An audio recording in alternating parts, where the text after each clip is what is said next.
What it do, flight crew? FTC. Flight team stand up! January is here. It is now an FTC new year. Happy New Year, FTC brothers and sisters, man. We got the NBA needs to fix this problem. Now, I'm going to make my predictions. From the thumbnail, it looks like Curry's getting fouled.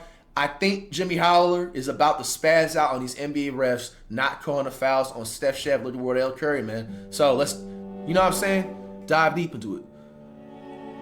Spurs been doing the Thunder. 80's better than Giannis all time. Argue what they want. Y'all think that? SGA and the refs every game. Yo, who made this meme with SGA, man? Paul George do to deserve this video. Y'all got beef? I'm like, beef? Yeah. Like, we're out there competing, but beef. Kevin Love, Sharif Abdul-Rahim, Al Jefferson, Drew Gooden, Josh Smith, Tim Thomas, Antoine Walker, Lamar Odom, Jason Oh, yeah, I remember that. Name 50 players. The NBA season is in full swing, and it's about that time. We've got a new batch of hot takes to look at today. The good ones, the bad ones, and the downright atrocious. DFK sponsor. 5, 4, 3, 2, 1. Today's video is oh no, it's different. Factor 75. Delivery trip. Hey y'all, chat and the niggas on YouTube. I'm gonna give y'all a warning. The chef head to 75. The little 10 to 15 seconds DFK ads will be starting around January 10th. I'm supposed to start it. Just giving y'all FYI, man. I ain't gonna lie, bro. They tossed a big, undeniable bag. I'll be stupid not to, and it's only a 6-month deal, so. Y'all be prepared. When y'all see it, just skip right over it. You know what I'm saying? With 2025 only 10 to 15 seconds. It's probably a good time to look back on a great year of basketball. Fond memories and bright futures. But instead, we're going to do the exact opposite and dive into some of the hottest NBA takes the internet has to offer. Man, you know Reddit has that crazy shit. That says the 2017 Cavaliers beat this year's Thunder. The Cavs team that lost to them are sweeping OKC. Y'all think that? The 2017 Cavs with LeBron and Kyrie sweeping today's OKC. And this take just... I ain't gonna lie, I think it would go like 4-2. OKC's definitely getting at least 2 wins. But I think the Cavs got that. Falls under the umbrella of X team from the past beats this year's Thunder, which is also just a subcategory of X player from the past is better than current SGA. The worst discourse in all of basketball at the moment. First it was the Thunder aren't as good as the 2017 Warriors, then it was they aren't better than the 2015 Warriors, and now they aren't better than the 2017 Cavaliers. I saw someone say the Thunder wouldn't even beat the 2013 Pacers. What? Can we just give it a rest? I mean, yeah, I could see the Pacers. I mean, PG was nice that year, but... I knew one day fans of 2010s basketball would eventually become the unks that downplay the pedigree of future players and teams, but I didn't think it would happen this soon. We are now the 90s old heads we used to despise. No! They're trying to say we're the 90s old heads, bruh? Fuck you mean by that, Jimmy High Roller, bruh? Hey, I'm out this conversation, right? The Thunder are too inexperienced. To the regular season doesn't matter if you can't get it down old to the heads. Playoffs. Well, they won, but they barely squeaked it out over a mid-Pacers team. What exactly do the Thunder have to do to be taken seriously? Not only are they a great team, they do all the things we want great teams to do. They're homegrown, they play awesome defense, they're tough and physical, team-oriented ball, they don't rely on threes, they're deep, well-coached, composed. What other tests do they need to pass? I don't know who would win a matchup between the 2017 Cavs and this year's Thunder. That Cavs team was really good, and they did win one game in the finals against the greatest team of all time. But I do know that the Thunder have one of, if not the best defense in NBA history. They're 10 players deep, they have the reigning MVP, and they won an NBA championship. To say the 2017 Cavaliers would give the best team in the league today belt to ass is also saying the 2017 Cavaliers are far better than any team in the NBA today.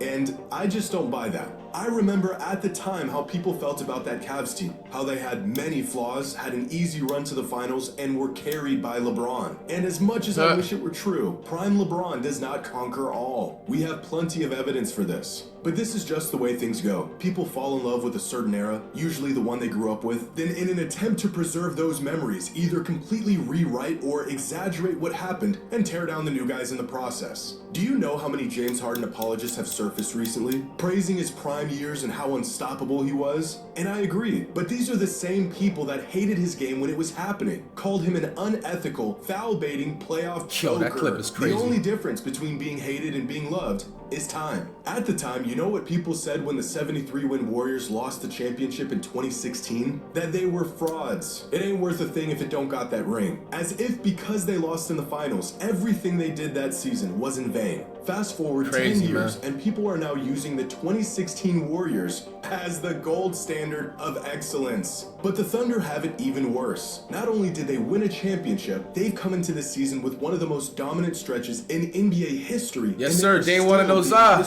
Full 12 months of the whole year, no Za. Let's get it. And in 10 years, I cannot wait. 364 more days to go, man. And historic and great the 2025 Thunder were, despite saying none of those things right now. We must refrain from becoming the thing we despise and give credit where credit is due. I do not like the Thunder's antics just as much as the next guy, but it is okay to admit that they are a great team who could probably go toe-to-toe with just about any team in NBA history. Now our next take says James Harden is more influential than Steph Curry. Come on, man. Rage bait. 7 out of 10.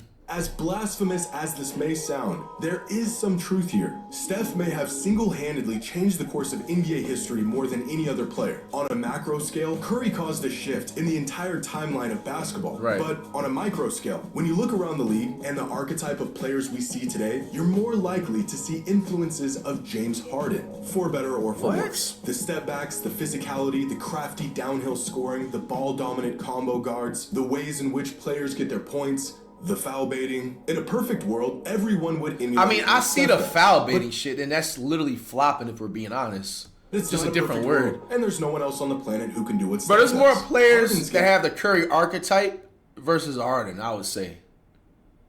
On the other hand, is replicable for a lot of players, and it's effective enough to convert those players into Harden's successors. And this is probably where the natural course of the game was going to inevitably lead, but it was Harden who really perfected this ISO-heavy, change-of-pace, triple-threat style of play that we see littered throughout the NBA today. In fact, it's such a popular style that it has become essentially the default for most elite guards. So you're saying Trae Young and Harden play the same? Harden is one of a handful of players that changed the actual rules of the game, and continues to have his tactics used by the league's best players. But Steph Curry is a singularity. He didn't just change the way players play the game. No, that's okay. See, that's why I'm happy I seen that comment. Dudes basically said, then you're saying Curry is a special. No, just because a player has a Curry archetype doesn't mean he's Curry. A player can be able to shoot threes and do the same step backs as Curry, but it doesn't look fluent and it's not consistent. That's the better correction to it. Not just Curry is a one-on-one. There's never going to be another NBA player that's going to replicate Curry. It is, I can't say, you can't copy his game style, but consistently to make an actual basketball career out of it is unlikely. And basically what I was saying, you're more likely to have a James Harden replicated career than a Curry. That's basically all I'm saying. On off-ball but you can't copy and paste Curry's game style. It's one-on-one. His demonstration as a smaller guard being the best player on a championship-winning team. And his influence will be felt long after he retires. James Harden did change the game, but Steph Curry may be the biggest game changer in basketball history. Now this next take comes from Nick Wright, and it's an approach on the GOAT debate that I've never heard of before. So I have a theory. If Jordan never existed, and the universally accepted greatest player of all time was Kareem, because that's who it would have been, a guy like Tim Duncan would be in the GOAT debate. What people turned the GOAT debate into was not who's the greatest player ever, it's who reminds me of Michael Jordan the most. Which is why Kobe is probably a touch historically overrated, because he is the most similar to Michael Jordan. Right. But because Mike was considered the GOAT, people elevated Kobe past a guy like Tim Duncan, who's just objectively better than him. Instead of the question being who's the greatest basketball player of all time, people ask that question, but what they were really asking is who's the most similar to Michael Jordan, and those are not the same thing. Yeah. Nick is 100% right here. Michael Jordan was such an overwhelmingly dominant and popular player that once it was established that he was the GOAT, the goalpost shifted to who is the closest thing to Jordan competition. Even things like what the greatest player should look like or what their role on the court should be changed because of Jordan. MJ was many things, but first and foremost, he was a scorer, and so scoring became the overwhelmingly largest indicator of greatness. How a player moves, Jordan was graceful and explosive, and so the next guy must also move like a cat and and jump out of the gym. It wasn't who's the next great player, it was literally who's the next Michael Jordan. And of course that player was Kobe Bryant. Many fans will even use the logic of if MJ's the GOAT and Kobe's the closest thing to MJ, then he must be the second greatest player of all time. And although I have Kobe higher all time than a lot of fans, I do think this approach has plagued and hurt these conversations for decades now. Despite Tim Duncan's incredible impact throughout his career, the fact that he looked, acted, and played nothing like MJ certainly did not help his GOAT case. I think we're seeing this bro, to compare Tim Duncan to Michael Jordan, that's like, bro, with Nikola Jokic right now. Because his game isn't super flashy, he doesn't play above the rim, and he doesn't look like an ultra-elite, world-breaking basketball player, some fans just dismiss the fact that he is one of the greatest players the game has ever seen. When Jordan retired, he wasn't just the GOAT, he was the blueprint. And if you weren't built from the same design, you were inherently penalized for it. However, as time goes along and the average basketball fan becomes removed from the days of MJ's cultural gravity, I do think we are moving away from this way of thinking. Impact and greatness comes in many different shapes and forms. And although Michael Jordan is the greatest player of all time, you don't have to resemble him or his game to be in that conversation.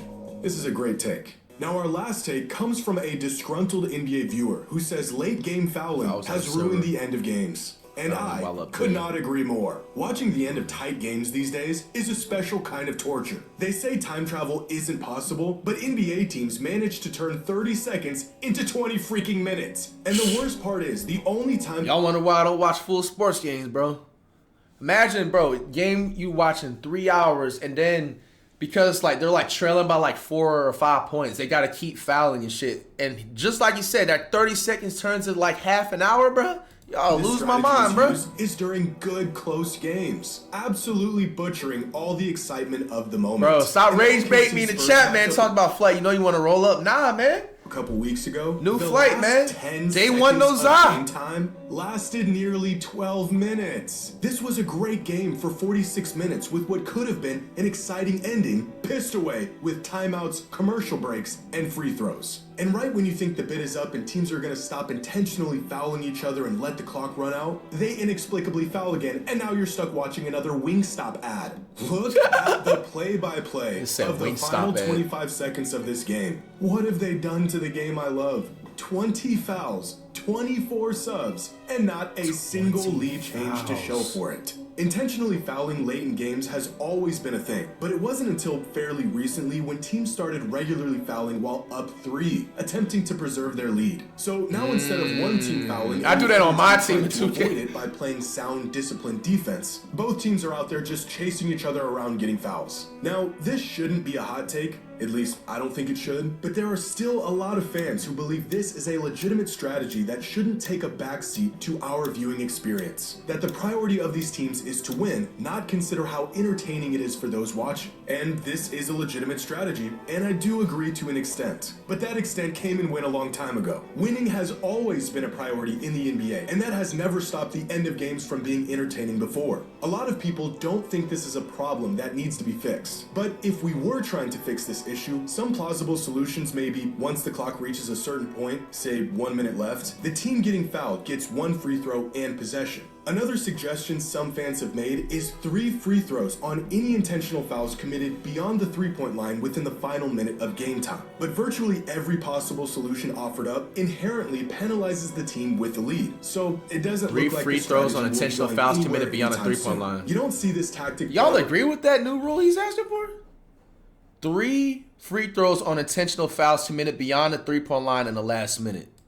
It doesn't look like this strategy will be going anywhere. Niggas about to be averaging, bro. You about to see 10-day contractors be averaging like 30 points per game by like 2030, bro. If that's the case. Hell no. You don't see this tactic play out in every close game. Bro, SGA putting up 40 every night. Get comfortable, buddy, because you're about to. If they actually call the fouls on Curry, he's getting 50 with some occasional free throws.